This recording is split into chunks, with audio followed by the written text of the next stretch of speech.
Break के बाद रुक करेंगे बुलेटिन की ओर। इस बुलेटिन में बात होगी बलिया की, जहां लोकसभा चुनाव में करारी हार को लेकर परिवहन मंत्री का बड़ा बयान आया सामने। साथ ही बात होगी महाराष्ट्र की, जहां दोस्त ने दोस्त पर किया चाकू से प्रहार। और बताएंगे कैसे महाराष्ट्र में ही विशालगढ़ घटना के विरोध में परभनी जिले के मुस्लिम भाइयों में आक्रोश फैल गया। ऐसी तमाम खबरों पर विस्तार से करेंगे चर्चा।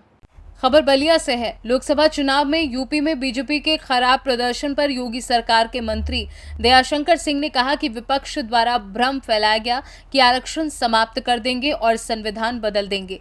साथ ही कहा कि बसपा का बड़ी संख्या में वोट सपा में शिफ्ट होने की वजह से ऐसा परिणाम आया। बीजेपी का वोट कम नहीं हुआ है। बलिया नगर विधानसभा के सभी सम्मानित मतदाता कार्यकर्ता मित्रों का आज सम्मान था। उसके लिए आज हमारे बलिया जिले के प्रभारी मंत्री, उत्तर प्रदेश सरकार के मंत्री आदरणीय दयाशंकर मिश्र दयालु जी इसके कार्यक्रम के मुख्य अतिथि थे। माननीय दानिश आजाद अंसारी जी और माननीय जिला अध्यक्ष की अध्यक्षता में ये मीटिंग आज सम्मान किया गया है कार्यकर्ताओं का, उसी के लिए आज कार्यक्रम। जिस तरीके से लोकसभा चुनाव के परिणाम आए उसके बाद से कई बार सवाल खड़ा होने लगा कि आखिर में उत्तर प्रदेश में बीजेपी की स्थिति के ऊपर जाए। क्या कहना चाहेंगे सर? आज रिपोर्ट भी जाने वाली है। ये केवल भ्रम फैलाया गया कि आरक्षण समाप्त कर देंगे, संविधान बदल देंगे, इसलिए ये परिणाम उनको प्राप्त हुआ है। बहुजन समाज पार्टी का वोट ज्यादा संख्या में समाजवादी पार्टी को शिफ्ट हो गया, इसलिए भारतीय जनता पार्टी का वोट में कोई अंतर नहीं आया है।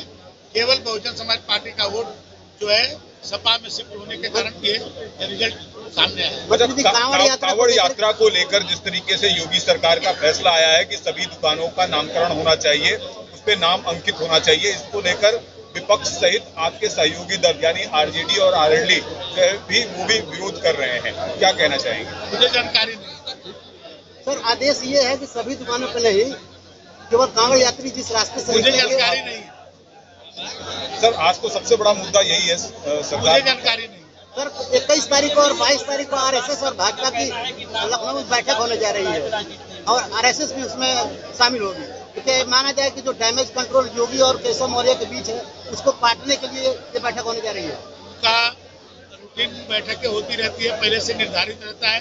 संघ की बैठक एक दिन में तय नहीं होती है, पहले से निश्चित रहता है, उसके अनुसार बैठक। अच्छा, अखिलेश यादव मतदाता सम्मान समारोह रख रहे हैं, कार्यकर्ता सम्मान समारोह रख रहे हैं, लेकिन कार्यकर्ताओं मतदाताओं का ये कहना है कि बीजेपी शासनकाल में थाने और तहसील में कार्यकर्ताओं की बात नहीं सुनी जा रही है, इस कारण लोकसभा चुनाव में कहीं न कहीं सीटें कम आई। क्या कहना चाहेंगे?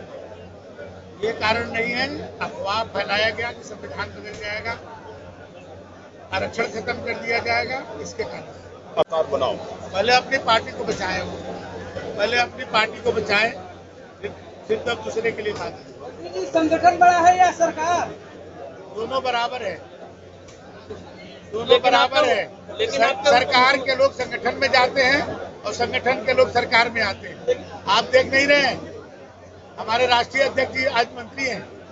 सरकार और संगठन दोनों एक रेल की पटरी की तरह दोनों है, दोनों समान गति से आगे बढ़ते हैं, इसलिए दोनों का समान अधिकार है। देखिए, बलिया में 3 लोकसभाएं एक तरीके से देखा जाए तो घोसी, सलेमपुर और बलिया लोकसभा, तीनों के तीनों सीटें हम बीजेपी ने जो है वो हार गई।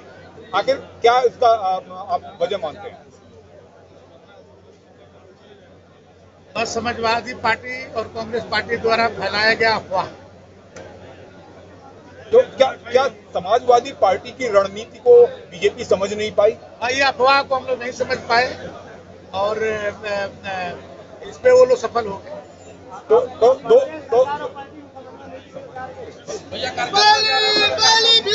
बलिया से सी न्यूज संवाददाता राजू गुप्ता की रिपोर्ट।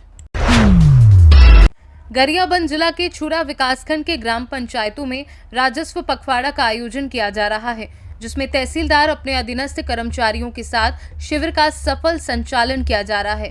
शिविर में ग्राम पंचायत सरपंच, सचिव, पटवारी सहित तहसीलदार की उपस्थिति में जमीन संबंधी मुख्य रूप से जाति, निवास, आय, फावती, बंटवारा, विवाद जैसी समस्याओं का तत्कालीन निराकरण किया जा रहा है। शासन के निर्देशानुसार 6 जुलाई से लेकर 20 अगस्त तक का राजस्व पखवाड़ा का आयोजन किया गया है। इस क्रम में आज 9वां शिविर हमारा राजस्व पखवाड़ा का 9वां शिविर है, जो ग्राम टोहनी डेबरी में लगाया गया है। इसके अंतर्गत अभी तक 43 आवेदन प्राप्त हुए हैं, जिसका मौके पे फौते नामांतरण के 6 आवेदन थे, जिसका निराकरण कर लिया गया। एक बंटवारा का था, उसका तुरंत निराकरण किया गया। कुछ मामले ऐसे हैं जिसको प्रकरण दर्ज करके विधिवत कार्रवाई करने का प्रयास कर रहे हैं। और ये शिविर का मुख्य उद्देश्य है कि ग्रामीणों को पहुंच से उनको सुविधा देना है, ताकि ग्रामीण अंचल के तहसील दूरी होती है, तो उनके पास पहुंचकर ही त्वरित निराकरण करने के लिए राजस्व पखवाड़ा का आयोजन किया जा रहा है। ज़्यादा आवेदन आय जाति के हैं, अभी छात्रवृत्ति बच्चों के स्कूल खुला है उसके हैं, और फौते और नामांतरण के ज़्यादा आवेदन हैं। कुछ वन पट्टे के भी आवेदन हैं। गरियाबंद से सी न्यूज़ संवाददाता मनोज गोस्वामी की रिपोर्ट। बाला बेहट स्थित बलक बुखारा किला, जो प्राचीन धरोहर के रूप में आज भी प्राय सुरक्षित है, ललितपुर जिलाधिकारी अक्षय त्रिपाठी द्वारा पर्यटन, संस्कृति एवं गौरवशाली इतिहास को खोजकर जन जन तक पहुंचाने की दिशा में कार्य किया जा रहा है। उसी कड़ी में कुछ माह पहले जिलाधिकारी के द्वारा बाला बेहट किला का भ्रमण किया। उसके बाद पर्यटन विभाग द्वारा करोड़ों रुपए से किला को एक नई पहचान की दिशा में विकास कार्य किए जा रहे हैं। किला तक पहुंच मार्ग एवं पार्किंग, प्रतीक्षालय जैसे कार्य प्रगति पर हैं। बस स्टैंड निर्माण कार्य होना है। मान्यता के अनुसार बाला बेहट किला में 16वीं सदी ईस्वी दुर्गा स्थापित है, इसलिए ये किला महत्वपूर्ण है, जो पुराने गौड़ किले पर निर्मित है, जिसके चारों ओर निर्मित खाई, हाथी दरवाजा, रानी महल, आवासीय भवन, शिवालय, प्राचीन हनुमान मंदिर और अंध कुआं, बावड़ी आज भी प्राय सुरक्षित है। ललितपुर से सी न्यूज़ संवाददाता महेश नगाइच की रिपोर्ट।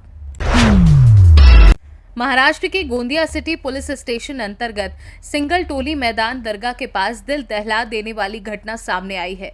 आरोपी दोस्त ने अपने ही दोस्त पर जानलेवा हमला कर चाकू से कई प्रहार कर गंभीर रूप से घायल कर दिया।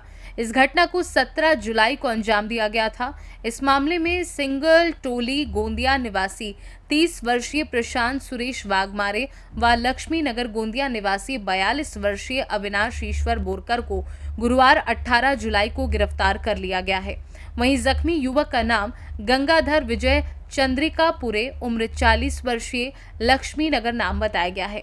लेकिन आरोपी ने अपने ही दोस्त पर जानलेवा हमला क्यों किया, इसके पीछे बड़ी वजह सामने आई है। पुलिस ने जानकारी देते हुए बताया कि आरोपी अविनाश बोरकर व जख्मी गंगाधर चंद्रिकापुरे ये दोनों घनिष्ठ दोस्त हैं, लेकिन जख्मी गंगाधर चंद्रिकापुरे या आरोपी अविनाश बोरकर की पत्नी को हमेशा बदनाम किया करता था। घटना के दिन आरोपी अविनाश, प्रशांत वाघमारे व जख्मी गंगाधर इन तीनों मित्रों ने शराब का सेवन किया। इस दौरान फिर जख्मी गंगाधर ने आरोपी अविनाश की पत्नी की बदनामी करने का काम किया, जिससे क्रोधित होकर आरोपी अविनाश ने शराब के नशे में चाकू से जानलेवा हमला कर पेट और सीने पर वार किया। महाराष्ट्र से सी न्यूज़ संवाददाता भरत घासले की रिपोर्ट। महाराष्ट्र में आषाढ़ी एकादशी के अवसर पर नाचनवेल शमशान में वृक्षारोपण। उन्होंने अपने खर्च पर पेड़ लगाने, श्रमदान करने और पालन पोषण की जिम्मेदारी ली। वृक्षवल्ली अमहा स्योरी वंचेर पक्षी एक सुंदर गीत है। जगत गुरु संत तुको बाराई ने अपने अभंग में वृक्षों का महत्व बताया। इतना ही नहीं, छत्रपति शिवाजी महाराज ने भी अपने हलफनामे में पेड़ के महत्व का उल्लेख किया। इस कहावत का क्या अर्थ है कि ये पर्याप्त नहीं है। इन देशों में हमें अपने जीवन में संतों, महापुरुषों, क्रांतिकारियों जैसे महान लोगों के आदर्शों को सामने रखकर निस्वार्थ भाव से काम करना बहुत जरूरी है, जिन्होंने अपना पूरा जीवन समाज और राष्ट्र के कल्याण के लिए समर्पित कर दिया और इसकी जरूरत युवा पीढ़ी को भी है। नमस्कार, मी निसर्गमित्र देवीदास थोरात आणि आज संपूर्ण देशबांधवांना आषाढी एकादशी निमित्त हार्दिक शुभेच्छा पांडुरंग हरी। आणि आज या आषाढी एकादशी निमित्त नाचनवेल येथील स्मशानभूमी परिसरामध्ये या ठिकाणी मी स्वखर्चाने 20 झाडांचे या ठिकाणी वृक्षारोपण केले आहे आणि हे त्यामध्ये कारंजी, शिसम आणि लिंब असे पर्यावरणपूरक झाडांचं या ठिकाणी वृक्षारोपण केले आहे आणि मी स्वतः या झाडांचं या ठिकाणी संगोपन करणार आहे आणि या अगोदर जिथं जिथं लावले त्यांचे मी संगोपन निश्चितच केलं आहे। या अगोदर या ठिकाणी झाडं लावण्यात आली होती, परंतु अतिवृष्टीमुळं नदीला मोठा पूर आला, त्यामुळे त्या झाडांची नुकसान झाली होती। त्यामुळं खचून न जाता पुन्हा या ठिकाणी स्वखर्चाने झाडं आणून या ठिकाणी स्मशानभूमी परिसरात या ठिकाणी लावलेले आहे। प्रत्येकाने आपल्या गावातील जे वैकुंठधाम आहे ते अतिशय पर्यावरणपूरक सुंदर असं या ठिकाणी केलं पाहिजे, हाच उद्देश ठेवून मी या ठिकाणी हे झाडं लावलेले आहेत, जेणेकरून इथं सुंदर या ठिकाणी परिसर निर्माण होईल, पर्यावरणपूरक या ठिकाणी वातावरण होईल, पाऊस पडेल आणि पर्यावरणासाठी खूप अतिशय उपयुक्त असं आहे। या उद्दिष्टानं मुंगीपासून ते विशाल प्राण्यापर्यंत संपूर्ण या सृष्टीतील प्रत्येक सजीवाला या पर्यावरणाचा, वृक्षांचा नक्कीच या ठिकाणी फायदा होत असतो। महाराष्ट्र से सी न्यूज़ संवाददाता शिवाजी नवले की रिपोर्ट। विशालगढ़ घटना के विरोध में परभनी जिले के मुस्लिम भाइयों में आक्रोश फैल गया है। घटना के विरोध में परभनी के जिंतूर शहर में 1 दिवसीय धरना आंदोलन आयोजित किया गया। मांग की गई है कि घटना के आरोपियों को तुरंत गिरफ्तार किया जाए और मुआवजा वसूला जाए। प्रदर्शन में बड़ी संख्या में मुस्लिम युवक शामिल रहे। महाराष्ट्र से सी न्यूज़ संवाददाता रामकिशन ठोमरे की रिपोर्ट। फिलहाल के लिए बुलेटिन में बस इतना ही। वक्त है एक छोटे से ब्रेक का। ब्रेक के उस पार हम आपको और भी तमाम बड़ी खबरों से करवाएंगे रूबरू।